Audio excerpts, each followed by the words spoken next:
So if you're looking to buy any real estate in the area, take that into consideration. There you go.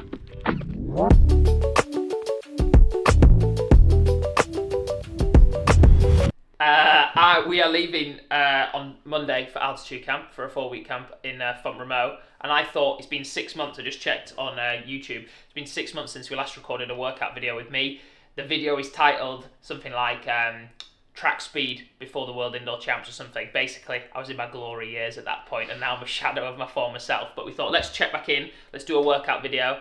I'm on the up, things are, you know, going well, and before I go away and hopefully get back to like a good level of fitness, let's put an important rung in the ladder and show you this. So today I've got a threshold workout, super simple stuff, 8 by a K of 60 seconds. I say it's simple. Right now I'm trying to figure out roughly what my threshold pace kind of is, because even though I had some lactate testing a couple of weeks ago, every session I'm getting fitter as I build back. But yeah, the base fitness is going in the right direction. This video is actually sponsored by Coros, and on screen now I'll put the kind of how my base fitness is going. You can see on the graph that it kind of was plateauing, if you will, where I was just cross-training, nothing was really doing much, and then as I've started running and increasing my mileage, we're getting back up there. And to be honest, I'm not a million miles off where I was when I got injured, which obviously there's all the sharpness and all those things, but in terms of my actual fitness and where I'm at aerobically, I'm not too far off. So today is another kind of box to tick off and hopefully get back up there towards optimal base fitness.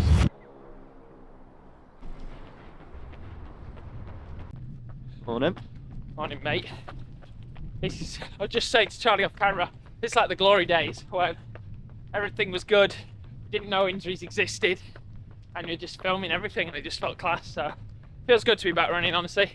This is kind of my 9th week now, I think, in total, including my run walk program. So it's progressing quite rapidly, but it's measured, speaking to physios, coach, etc. So yeah, it's a lovely day for it here in Cambridge. Wow, the sun came out just as I said that.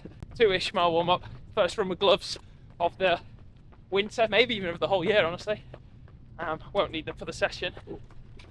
And yeah, what a day. What's on the cards this morning? So, standard, as I said at home, standard threshold session, 8 by a K, so 5 miles of volume. Still figuring out where my fitness is kind of at, and I want to progress throughout the session, so I'll probably start on the cautious side, maybe around 5:20 a mile, something like that, 5:15. And if I can hold it there, I'll progress it down a bit. That's probably where my current ability is at the moment.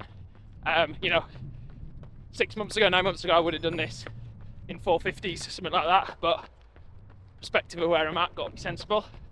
But yeah, I'll be partially guided by feel, partially guided by heart rate, have the heart rate monitor on, and we'll kind of make sure that it's there or thereabouts where I want it, not too high. And then once we get up to the loop, which is a dirt loop, if you watch the New Year's Day hills video, got a lot of views, same park as that one. We'll assess what the ground's like, because the weather's been pretty bad here, so might have to edit the loop a little bit, but it should be exactly 1 kilometre. Alright, we're here. We'll start the K's. So it's the local council. I do pay my council tax there, I don't know if that contributes towards the upkeep of this park, but there you go. Start the K here, do the short loop, and then we should finish around there. 60 seconds jog, restart here. Simple as you like. I used to find doing drills really boring, but then I couldn't do them for ages. And now it's quite nice just to hop around and be like, no pain. It's kind of nice. That being said, we'll put the clip on the screen now of my volume. As you can see, like on the graph, my volume was so consistent, and then I had 3 months where obviously I didn't do anything, well, longer than that, but 3 months with 0 running, 4 months with 0 running. So I have to build up my volume gradually in terms of my running, which obviously if you go too fast, you develop shin splints, injuries, stuff like that. But interestingly, on the Coros app, if you switch distance, just the miles I've run, to training load, which obviously then takes into account all the cross training I'm doing, the different heart rate zones, my training load now, even only at 50 miles, 55 miles a week, is actually very similar to my training load when I was doing 70 or 75 miles, simply because I'm doing a lot of cross training as well. So it's important to think about your training as a whole in terms of how you feel in preparing the different strains on your body, because it might not feel like it at the time, but when I'm sat on the bike doing 4 or 5 hours a week, my hips, hamstrings, glutes are probably getting a different stimulus. So you can't just count running as you're training. Right, what are we lacing up today? So this is I don't recommend doing this. I always wear the Rocket X2. as my like workout shoe. This is the Cielo X1. Not actually tried this on. It's been out for a while. I've tried it on, but I've not raced or done a session in it. It's been out for a while. I don't recommend just trying a new shoe just for a session, and I've not actually brought another one with me, so they better be fine. But because we're heading away on Monday for a month, and my packing is getting a little bit full, I want to work out whether I actually need these or not, if I can even get them on my feet. So if they're all right in the session, but I don't fancy them, I'll leave them at home. And if they're really good, then I'll take them with me. But yeah, they are a carbon racing shoe from Hoka, and fingers crossed, gonna feel great. Right, I need to take it seriously now. Right, we're ready. I'm doing a running start. I don't know who will think I'm doing a standing start. Right, ready? Right, see you soon, Charlie.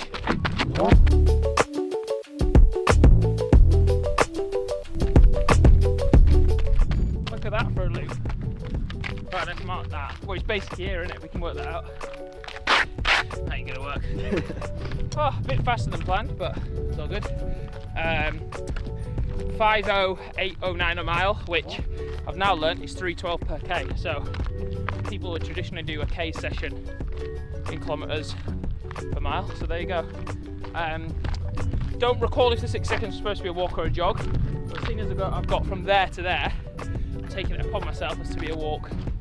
Yeah, I felt good actually. Felt really nice. 3. Right, same pace again.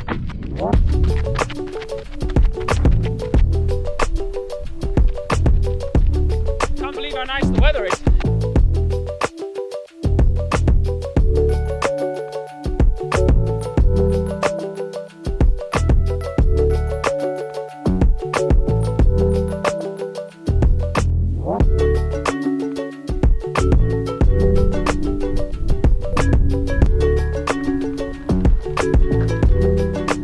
Traffic jam.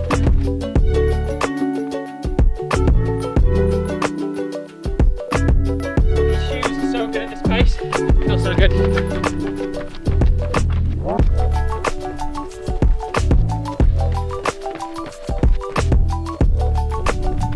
Last one.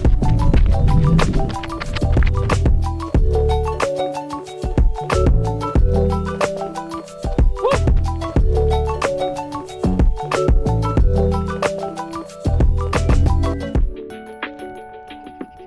Finished. 8 by K. Boring sometimes for a shot, but I felt great, so it's good. And these are good. I had a unfortunate accident, I think. Is that mud or poo? It's that pooey mud, doesn't it? I need to sniff There's that. a puddle down there, I think that one there, look. So I have to check that before I put it back in Charlie's bag on the way home. But yeah, that was good. Just over 5 miles with a little bit of walking.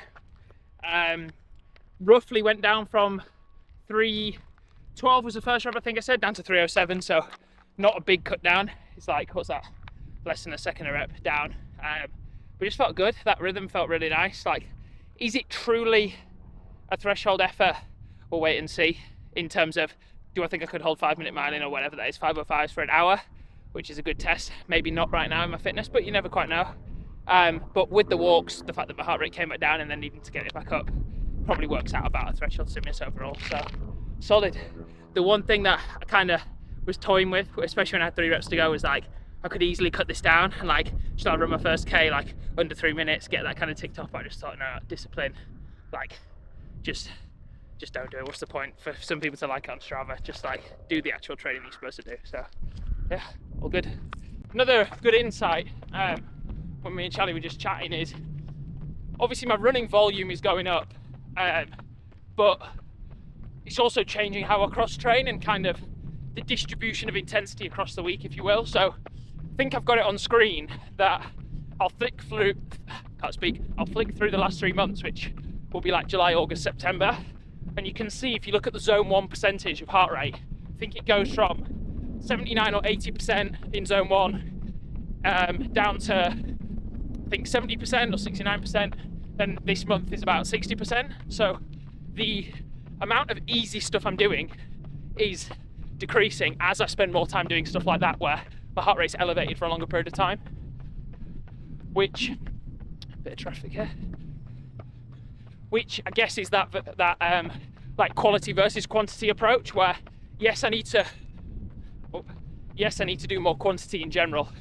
I need to do more mileage and build that back up. But while I'm still building and physiologically I'm not quite strong enough yet, I may as well get the quality in. So my cross training has dropped down to maybe just some easier, shorter stuff, 30, 45 minute spins, and then my intensity I'm getting from intervals like that. What's the post-session scrum saying? I'll keep it transparent here. We are going to go and get a really nice pastry from the shop around the corner, but I am just also having a protein shake, so banging a bit of berries in here. Okay, they'll go in. Come on. There we go. I don't have any milk either, so I'm going to have to use water. And then I'm going to use this, which is still the protein powder, but I think they just renamed it Recovery Drink OT for maybe like branding or something like that. But what is good about this is, hang on, I'll show you in a second, is you can buy it in that pack, or you can actually get a little travel sachet, which is quite good. So like if you're just going to a race or somewhere, or like on holiday, you don't want to take a big one, it's quite good. There's a discount thing in the description if you want to get some.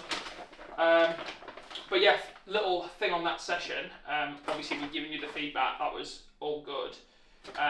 But I thought it was also important to give a bit of context for this, which is that obviously we want to trace my journey a little bit, but you might have seen if you follow on Instagram and stuff, there's been various different kind of changes, not directly with my setup, but just like how we're advancing as a team, if you will. So we recently launched our team officially, which isn't actually affiliated with Hoka.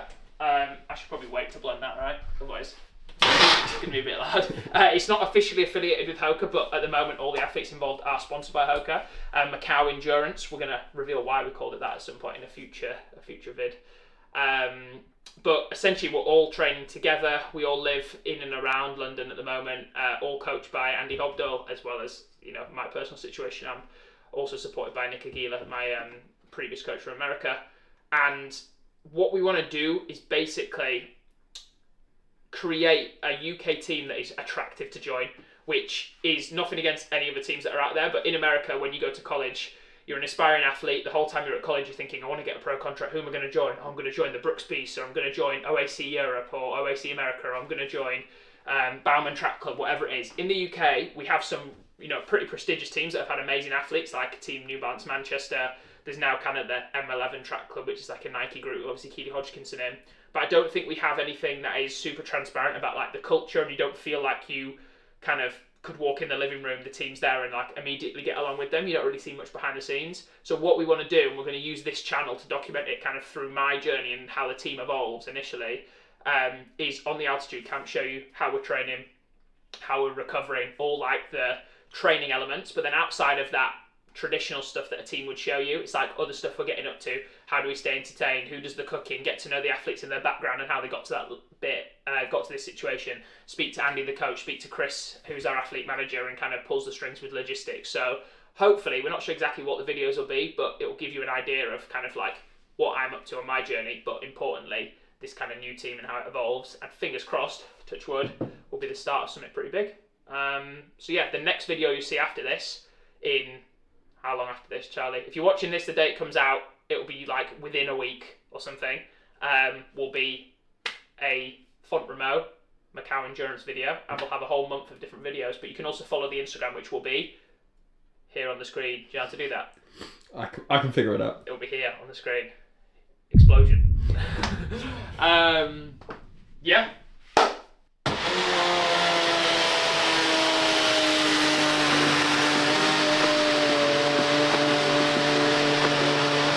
You have to put some time.